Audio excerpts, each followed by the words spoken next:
Welcome to Where to Ski. I'm John Morgan. Today's episode, we're in the U.S. Grab your skis, we're going to southern Vermont. In the hills above Manchester, Vermont, there's a pocket between the mountains that just traps snow. It's attracted 3 ski resorts, Stratton, Bromley, and Magic. Each are very different. Each has its own charm and vibe.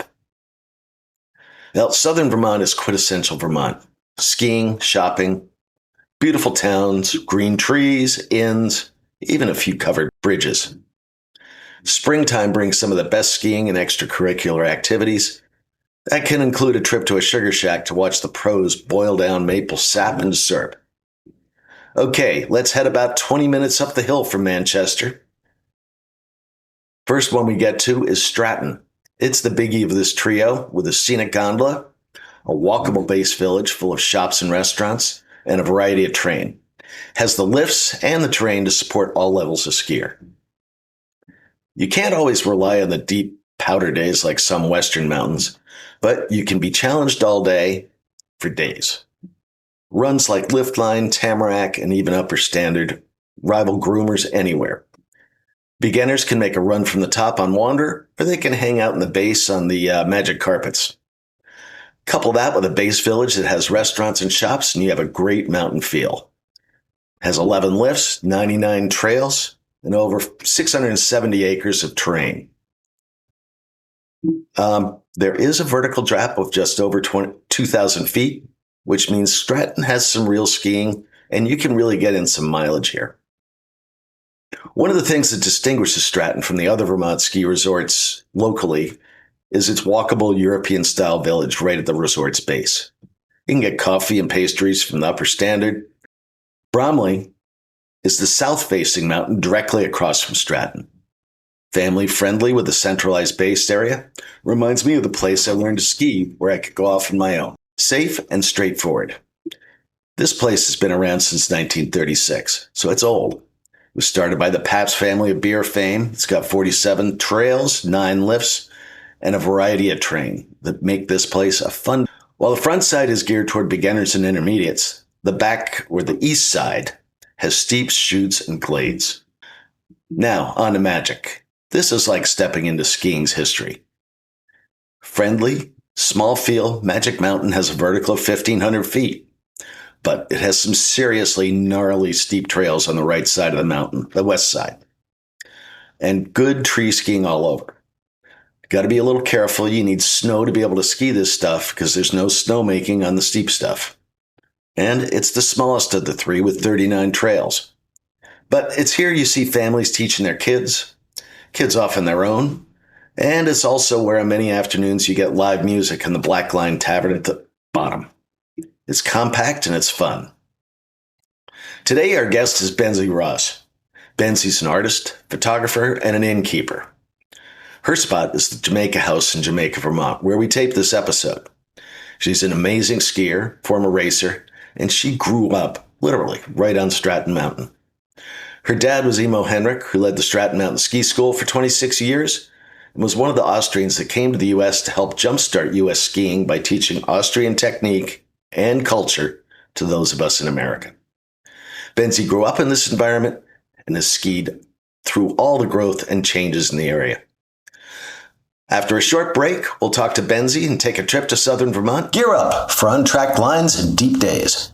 Backcountry has your go-to ski and touring setup ready.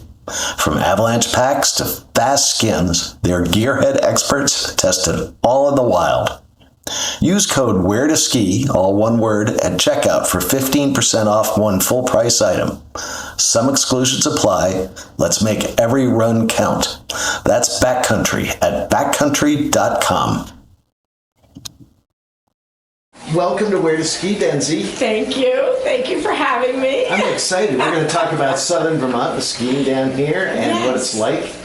And first thing is, this little valley is like a snow trap. Yes. The storms come in, they hit this valley, and they just dump. Totally. It's like a rainforest of snow, is what it is. Well, it gets the snow, and that's why people build ski areas here. Yeah.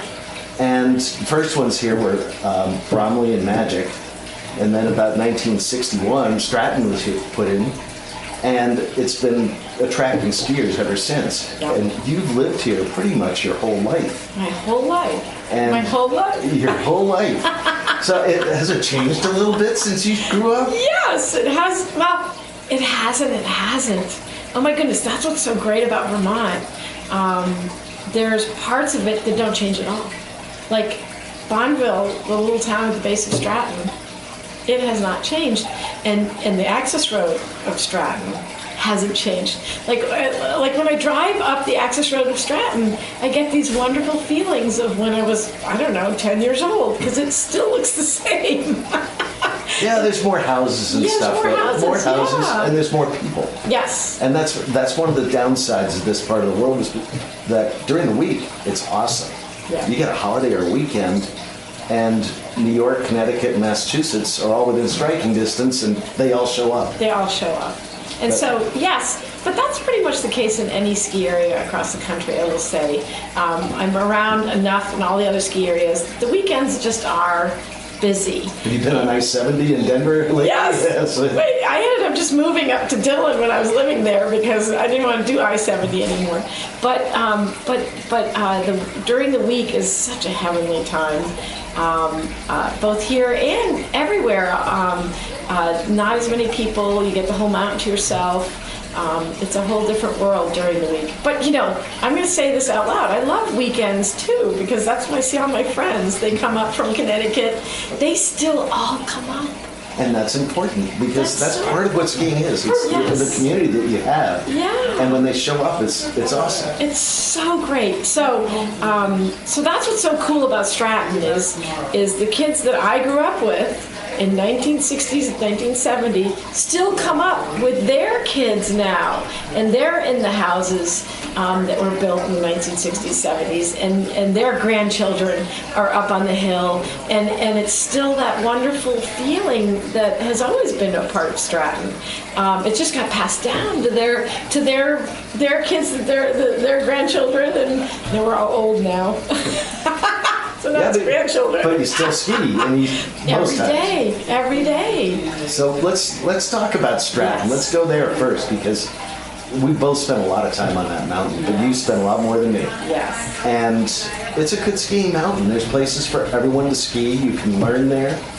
You can be an intermediate and ski a lot of the mountain. Yes. Or you can be a world-class racer or a world-class skier and have places to go. Where do you go? What do you do? Totally. What's so great about Stratton is, and my dad had a big part of that, was he knew that the first skiers, the first time you're up on the mountain, if you're a beginner, it had to be a good experience. And so the base of the mountain and different parts of the mountain, even from the top, that are comfortable for those beginner skiers, was always a big part of Stratton. And so that the skier, as they improved their skiing, had a place to enjoy Stratton, and Stratton really expanded down into the Sun Bowl and made that possible for every caliber of skiing. So it doesn't matter if you're a total beginner or you're a total, black diamond, 3 black diamond or whatever. There's something at Stratton for all those people, and there always has been. And that was a really important part of Dad's, when he was pushing that everybody enjoyed themselves here. So that's the most important part. Well, and that's good, because they have those beginner lifts right at the bottom. So you get out of putting your boots on and getting your skis or renting your skis or whatever, and you're like feet away from the lift. Right away. Now. Wait, you don't even have to take the lift. So if you're not comfortable getting on a lift, they have a plethora of those wonderful, you just sit on it and whoop, it takes you up like an elevator, so that you don't even have to get on a chairlift initially, because that's a scary thing to get on a chairlift. And so they really pay attention to what the nervousness is for the beginner and make it easy for them to get to the top of the beginner hill. And Stratton has 3 of those carpets. They're the magic carpets. Magic carpets. Yeah. My kids learned on those. Yeah, right? And the good thing about Stratton is the beginner area is it's not blocked off the rest of the mountain. but it's not where other skiers are going to be bombing through. Right. So No, they don't it's get fabulous. terrorized. No, it's fabulous. It's on the left-hand side, kind of, and I actually every once in a while come down those trails, and they're nice and beautiful, and not a lot of people on them. There's a couple of lifts over there that make you, able to go up a lift and come down easily. A bunch of trails over on the left-hand side, and then not just on the front side of the mountain, but Sun Bowl has that same thing. So if you go to the top of the Sun Bowl lift, you have a place to come down if you're starting, or if you've got a bunch of kids with you. There's an easy way to get down, which is super important, as they develop that part of the mountain. And so Stratton is really friendly to all levels of skiing. I've really always felt that. Where do you go when you go out? No one on the hill. You're just out by yourself or with a couple of buddies. Where do you go? So I'm going to give away my secrets. Everyone does on this show. Everybody's going to kill me. So I really love a trail called Drifter. It's an interesting trail. The reason it's called Drifter is because when there's a lot of snow, the winds they kind of make these drifts on Drifter, and if they haven't smashed them down with the groomers, there are these fabulous drifts of snow that you plow through, and big powder. That's one of my favorite trails. And then the glades on the Snow Bowl. So when I was growing up, we didn't have glades yet. Actually, that's a really interesting thing. I didn't know that until I talked to our old ski school director, Louis Lechner, that you weren't allowed to ski in the trees. Did you know that? No. You were not allowed to ski in the trees. And then finally, they, out west, they were skiing through the trees, and Stratton's like, oh, so have to let them ski through the trees. And so they created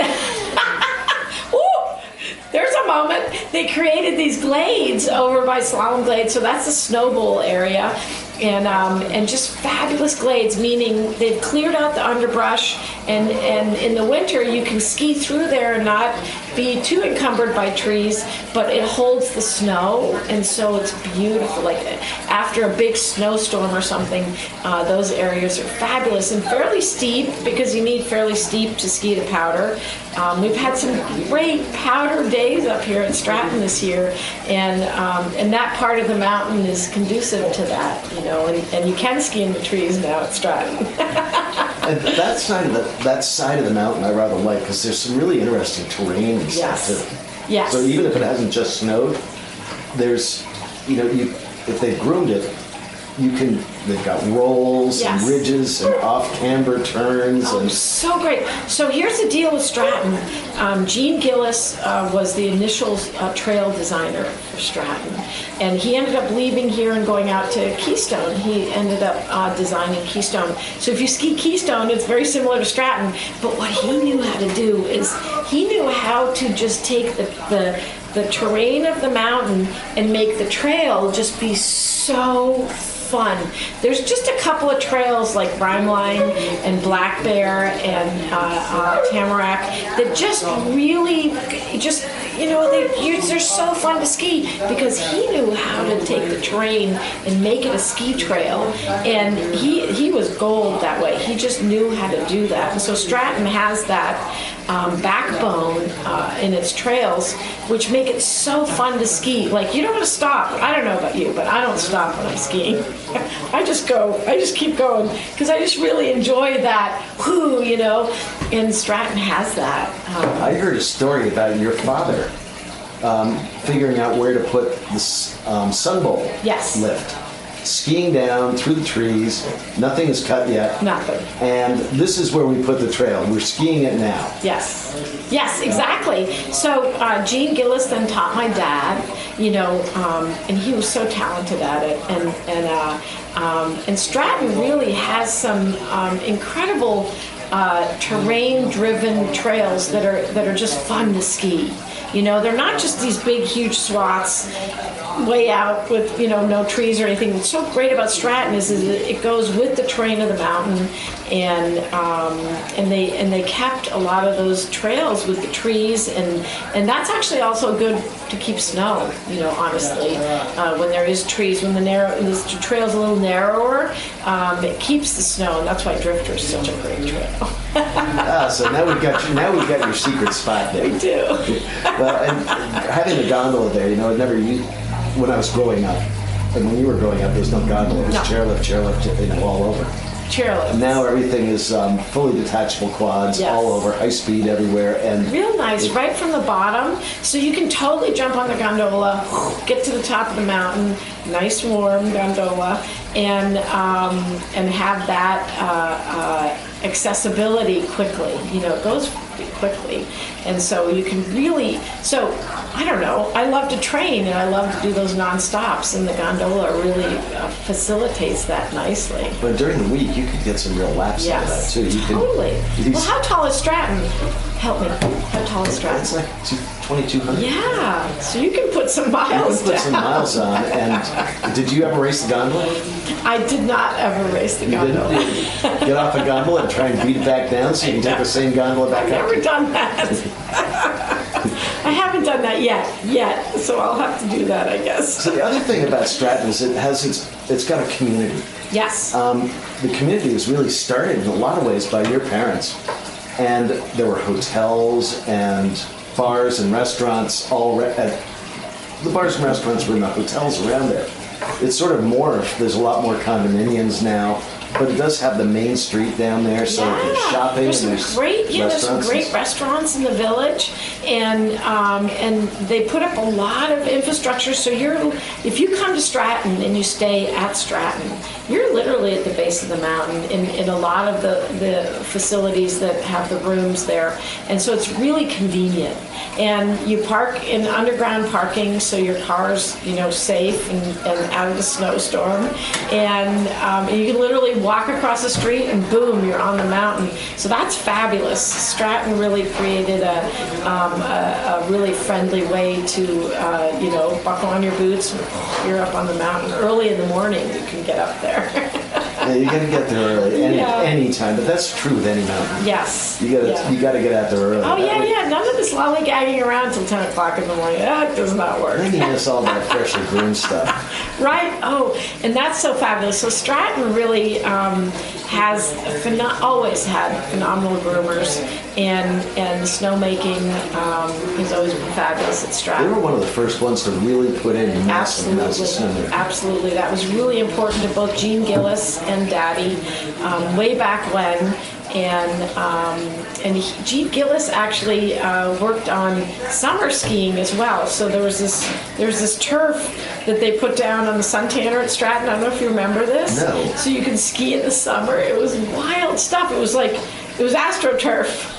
Suntanner. They were testing it out to see if they could cover a mountain with this AstroTurf, and I remember Gene and Dad skiing on that stuff. But Gene was very much felt it was important to develop the snowmaking. Stratton has 3 snowmaking, what are called snowmaking ponds. There are reservoirs, and it has a lot of water at its disposal to be able to make snow whenever they need to. And so there was really a lot of forethought put into what's happening now with the weather not being so dependent on natural snow. This year we've had a great natural snow year.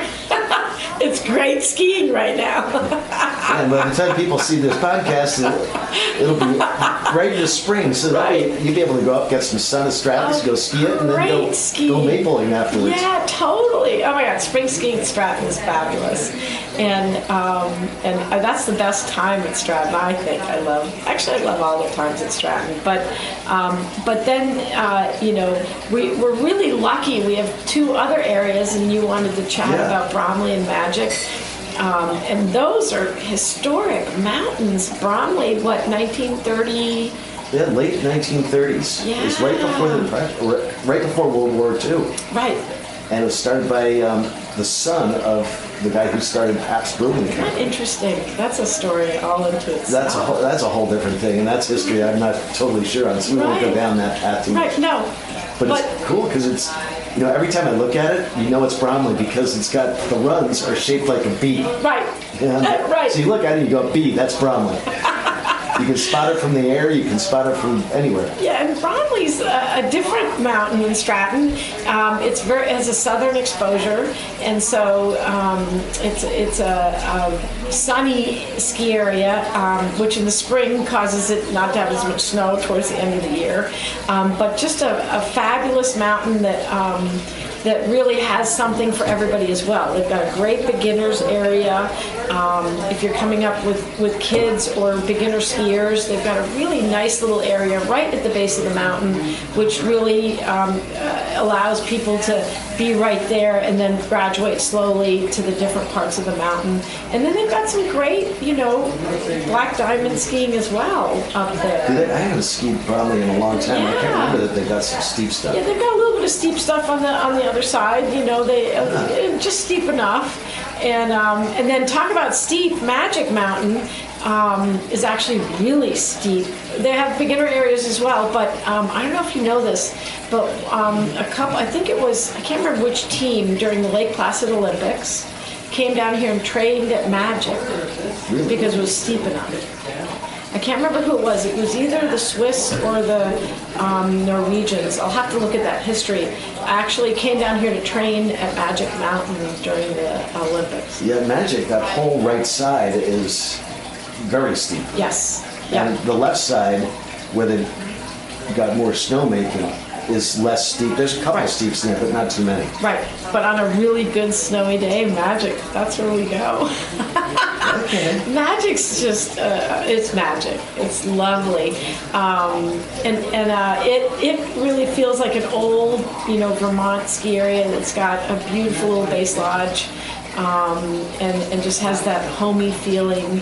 They always have live bands in there. They've got. I was going to say that they had.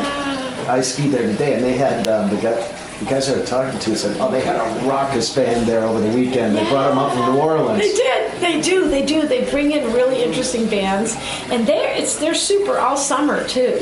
So not just winter, but summer. There's a lot going on here between Stratton, Bromley, and Magic.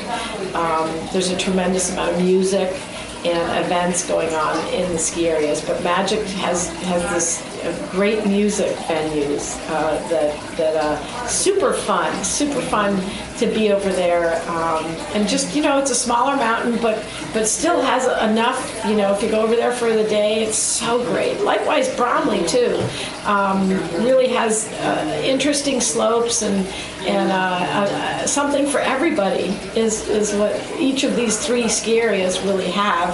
And I think that was their goal back when they were developing them, Well, those two feel like stepping back a little bit in time when you go to them. Yes. They don't have detachables. No. They've got quads, but they're not detachables. They're slow lifts. Yeah. And that's okay. It gives you a minute to rest between runs. But if you need a detachable, you're not going to get it there. No. But like I said, that's okay. Yes. And the skiing is really good, and it's got that. I was just at Magic, and it's got that old time feel. There are families there. Yes. With a lot of kids, teaching them how to ski as a family, and it's really kind of cool. Oh, I'm going to say that about each of these three ski areas, which is exciting. There's so many young families and so many kids coming into the sport, which is always, my dad always was like, you have to teach them young. You have to get them going when they're young. And we used to have ski weeks at Stratton where people came up for the whole week with all their kids, and they got a package that was ski week. And I remember they'd stay at the hotel the whole week with all their kids, and Stratton and Bromley had a package price for bring your whole family up here and we'll teach you how to ski. And that was super important to Dad that kids learned how to ski right from the get-go. And Stratton, Bromley, and Magic all have incredibly strong racing programs, and free skiing programs, snowboarding programs to get the kids to get involved early. Well, and snowboarding, it's interesting. Jake Burton started at Stratton. He started in our garage. He started in your garage? You didn't know that? No, I didn't know. So Jake Burton was a bartender at the Birkin House, and my dad had a workshop on the backside of the Birkin House. and Jake started to paste together the original patent pending boards way back when. And I was one of his first test riders, believe it or not. I have a picture I can show you. We would go to a place called The Dump, which was a place on the backside of Stratton where there's a lot of snow, and he didn't want anybody to see his invention. And so everything on the back had patent pending, and we would go out there and try these Burton boards, and they were everything from, I remember one had the front shovel was all like fiberglass, and the next one, the whole front shovel was all aluminum, and we were trying out all these boards, and so he started Burton boards literally initially in Dad's workshop. That's very cool. That's very cool. I didn't know that. Yeah. I learn something new every time I do one. I know, right? It's fun. So there's a picture of Jake in the other room because he was our bartender. He was a bartender at the Burton House. Oh, that's a cool. Oh my god. So but around here, on top of that, if you don't ski or if you take a day off and you're up here for a few days, there's a lot to do. So much to There's do. cross-country skiing. Yes. There's Fabulous. snowshoeing. Yes. You can go to Manchester and go shopping. Yes. And there's all sorts of stuff down there. And everything from Orbis to every high-end retail store that Yes. you can imagine. Yes. So And that's 20 minutes away. There's so much to do around here. Like you said, Manchester's huge, and places like Hildene are full of history, and the Southern Vermont Arts Center, beautiful art. There's so much to do if you're not skiing for the day. The cross country centers are fabulous around here. Everything from Londonderry to Stratton to Bromley, each one of them has fabulous cross country. I call them playgrounds. They're just such well maintained, amazing places to cross country ski. And then you can always go snowmobiling. All of the big snowmobiling trails come through Londonderry, and you can ride a snowmobile all the way up to Canada. That's a long time on a On back snowmobile. road, yeah, and they're so great. And there's these little restaurants along the way, and those all come through here. There's a big infrastructure highway for snowmobilers that comes through southern Vermont and then keeps going up to Canada. So fun. Oh my I God, keep right? learning and learning. I didn't know that one either. Yeah, it's so fun. Oh my. And in the summer, they all become mountain biking trails, and you can ride your bike everywhere here. Well, the long trail goes up through Yes. right over Bromley, I think. Yes, and Stratton, the backside of Stratton. Trail. I can't remember, one of the trails goes up by the fire tower on the backside of Stratton through the Stratton Mountain Pond. And there's so much to do here. There's so much to do. So much music, so much art, so much food. It's a fabulous little corner of the world. I almost don't want to tell you. So, you had a chance to ski all over the place, not Yes. just southern Vermont. Tell me about the best run you've ever taken. One that sticks in your head. A lot of people go for moments. And some of those moments when you're It's skiing, allowed it's to that not be one. here? It's allowed not to be here. Okay. So my most amazing run was up in Alaska. I was helicopter skiing with my friend Kim Radkow, and it was really the first time I was going to major helicopter skiing. And I just remember the helicopter, we swoop in, and he puts the one little thing down, and you slip out of the helicopter, and you're literally holding onto your skis, and you look like this, and I look over to Kim, and she goes, "There's no room for errors, Benz, because if you slip with your boots, you're 5,000 feet, so you cross over this flat area, and then you finally get to the place where you're going to ski, and then you get over this ridge, and literally your skis are like this, and you're like, and you look down, and you're like, and then the most amazing thing happens. The helicopter just goes, he's gone. He's gone. You can't get back in the helicopter. You gotta go down. And Kim's fabulous. You know, she takes a bunch of people like me up into these places, and I look at her, and we grew up together. We were ski racers together. And I look at her, and she goes, "You got this," and she goes, "I'm right behind you." And she goes, "Just, you know, take a big deep breath," and that's what she does with Ski with Kim, is she teaches you how to get over your fear, because there's that moment where you're just like, okay, I gotta let go, and you know, and then you're just wow, and it's just so amazing. You get to the bottom, you're like, can we do that again? So Alaska, that was your big one, huh? That was my thing. Although Austria's close, but that was unlike anything ever. It's those chutes in Alaska that are just unlike anything else that you'll ever. Well, they're steep and they hold snow more than very, very steep. That's the steepest I've ever skied. That was gnarly. That's okay. That sounds like a blast. Yeah. Okay, people who grew up and lived in the mountains and have spent their lives on skis love the mountains. Yes. But they also meet a lot of people. How do you explain your love for the mountains to people you run into that maybe just got on a chair next to you, or that you have dinner with, or you meet somewhere in St. Louis, Missouri? I don't know. It's that feeling. It doesn't matter where I am, if I'm in Austria or Vermont or Colorado for that matter. It is being on a mountain, and even the top of Stratton. The top of Stratton is phenomenal view. If you're at the top of Stratton, you're like on the top of the world.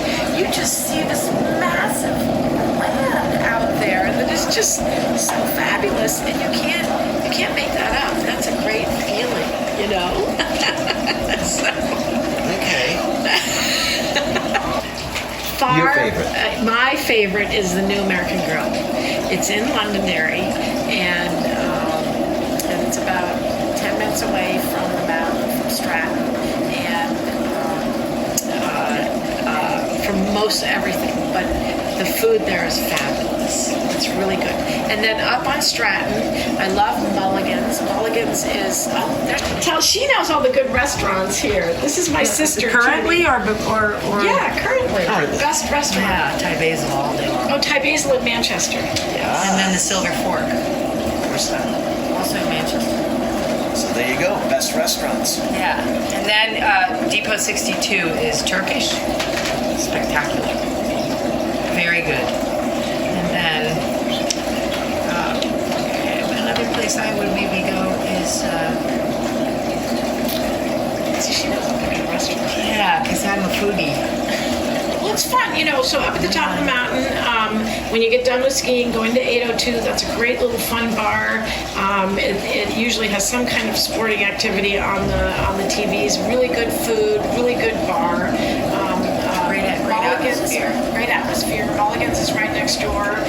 There's a sushi bar upstairs in Mulligan's, And then they've got the green door downstairs, which is sort of more like a bar. pool tables. And they have Mulberry Street, which has reasonably good food too. Yeah. So there's some places up on Stratton, and then Of course, you've got Solo, which is a big deal. That's in Londonderry. That's all farm to table, and that's quite an extraordinary experience if you have to dress up and things like that. So that's a good one. And also, the Inn at Sawmill Farm. That's more like down Manchester. So there's no lack of places. No. Magic Mountain, the lodge has the restaurant called the Black Lion. Yeah, that's the great one burgers and that's things like that. they have great burgers and a fun bar there with live music. And New American Grill is good. Yep, I said that already. And then Bromley has a fabulous bar and restaurant up in the base lodge. Well, and what about Johnny Seasaw's? Oh, Johnny Seasaw's. That's good. We got a list here a mile long. Yeah. What about the best coffee in town? Oh, well, Or on the way up. Common Ground, Christopher, absolutely. In The Rossville. junction of Rossville, where my croissants are for sale. This corner of Vermont has really got a lot of everything. You can tell it's got some really good dining, it's got some good skiing, and it's a lot of fun. Benzi, thank you so much for taking the time to talk to us about skiing and visiting southern Vermont. You might see Benzi anywhere on the mountain in the winter. Probably more likely to see her at Jamaica House and getting ready for the next guests. If you want to contact her, go to Jamaica House. If If you like our podcasts, please share them and subscribe on our website, wheretoski.org. It's free. Stay connected to us on socials to listen to perspectives on some of the world's best mountains from the legends that live there. Again, thank you, Benzi. Thank you, Tina. Thank you all for joining. Thanks to our partners, Global Rescue and Backcountry. And thanks to the Grits for the music.